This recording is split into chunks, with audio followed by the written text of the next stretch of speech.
Now, at one point, I'd heard that Jam and Lewis wanted you to go solo. Yeah. Well, I mean, I think with every artist that's in a group, they look at diversifying and keeping the brand alive. And, you know, if one person wins, they all win, just by guilty by association kind of thing. And,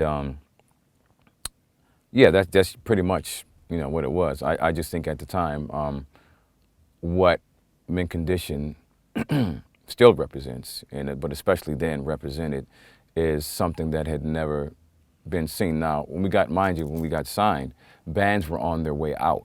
So I think for me, I had seen, you know, a bunch of solo artists at the time, because what was happening was bands were on their way out. Singing groups were in, like Jodeci, Boyz II Men, so on and so forth. And because there were people always coming up to us wanting to sing for us. And it's we would go to some gigs at first when we had to do the few track shows we did in our very beginning infancy stages. They'd have 5 or 6 mics set up. It was like, we're like, where's the instruments? Where's the drums? Where's the guitar? Like, no, we're not like a singing group like that. You know, our forte is like instrumentation, and then we add the vocals on top of it. Yeah, but it was an interesting moment, you know. Yeah. So, out of that first album, Meant to Be Mint, Breaking My Heart came out of that. Yeah. And you guys already had that song before. Yep. Everything you hear on the first album was on the demo. And mind you, it's the classic, you know, you send it to everybody. Well, we don't hear a hit. We don't hear a hit. We don't hear a hit. There's nothing on here. What is this? You know what I mean? They look like Ready for the World. It's all the same. You know what I mean? That kind of thing. So. Well, and Breaking My Heart ended up being one of your biggest hits. Yeah, that was on the demo, and I remember there was an executive at one of the labels that was like, "Now, if they would have had that on the demo," we're like, "It was." Yeah, show you how much their ears are open. Yeah. Yeah, man. So, what was it like to be working all this time since high school and suddenly have a hit song in your hands? What did it feel like to have? Yeah. It was great. I mean, that's what you work so hard for in the basement. I mean, all those years, there's all those, you know, just grinding it out, man. It didn't really hit us, I think, until we had one of those moments where we were in New York at the time doing press, and we did this run of, you know, promo run kind of thing. And we were all in the hotel, and at the time they still had like the radios on the television so you could dial it in, and the song came on. It was one of those things we started calling each other, "Hey, yo, hey, song, you know, the whoop, the whoop, the whoop," you know.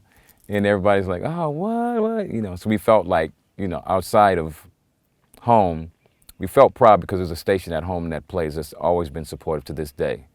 And owe them, you know, some big ups, and the Camo J.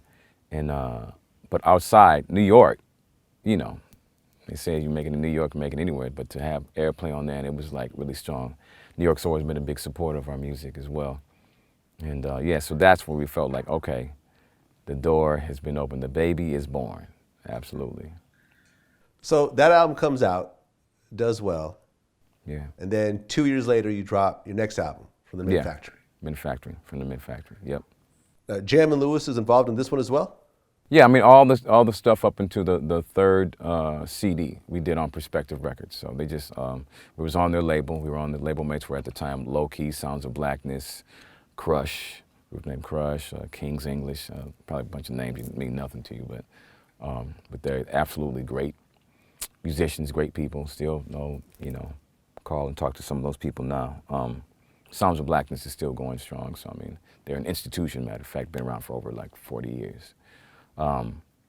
So yeah, I mean, we were still on Perspective, and you know, they're overseeing everything, listening to records, giving advice, and yeah, we're just having a great time learning. They're kind of like to me, Perspective Records was like Motown, you know, and they really had the whole thing where, you know, they brought people in to teach us how to do interviews, that kind of thing, you know. So I mean, that had started phasing itself out as far as artist development, which.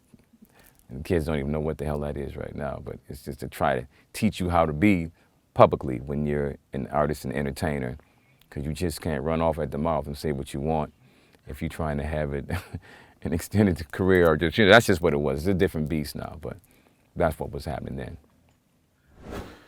So then the third album, Definition of a Band. You put that out, and on that album had What Kind of Man Would I Be? Yeah. When you guys put that together, did you have any idea what you had on your hands?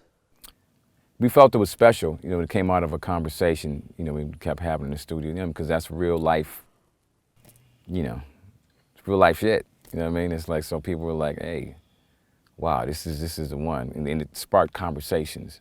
The people who heard it even around the office is like, man, you know, and you know, dudes was like, why did y'all put that out? It's just like, it's ruining my whole thing. You know, that was, the ladies was like, oh, it's cool. But dudes was like, man, I like the record, but man, why, you know? So talk about the lyrics in that particular song and kind of what it represents. Well, I mean, it's real. I mean, it represents, and by the way, we asked the question. We never answered it, in other words, we're just saying, you know, and we just posed the question out there, and then it's like, okay, talk amongst yourselves, go, kind of thing. And, but it has to do with infidelity. I mean, there's an age-old argument about that, you know, is it nurture versus nature kind of thing? Is it in us, or something we learn? What is it, you know, so, and that conversation will go on and on till we, you know, to the end of time. So it was pretty much that simple, but it's such an explosive topic that we thought that we need to put this on. You know, we're talking about it. Yeah, let's do it. You know, Lawrence Waddell he spearheaded that. You know, masterful keyboard player of Mint. Yeah. Yeah, and I guess, I mean, I understand what you're saying. Like, you don't really find out in the song whether they cheat or not. Exactly. We just put, you know, we wanted to have it like the end of a movie where it's like, okay, you fill in the blanks for yourself. And just pose a question and wanted to bring the listener into, you know, the conversation. So they can, you know, and that's what artists are supposed to do, invite, sometimes incite, you know, inspire. Yeah, great song.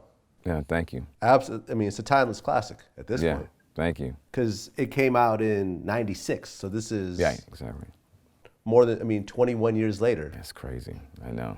And still resonates with people. It's still very resounding. Yeah. So when that song came out, what was the effect? Exactly what I said. I mean, ladies loved it, and yeah, you know, we'd be at the show and they'd be like looking at the dude like, you listen to the lyrics, like, you know, and afterwards we'd have fans and they'd be like, man, dude, I love the song, but you're creating problems for me, you know. And this became your biggest song to date.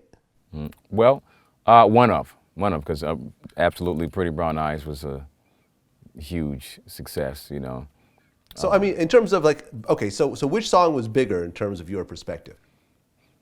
I don't know. I want to say Pretty Brown Eyes. It's really crazy, man.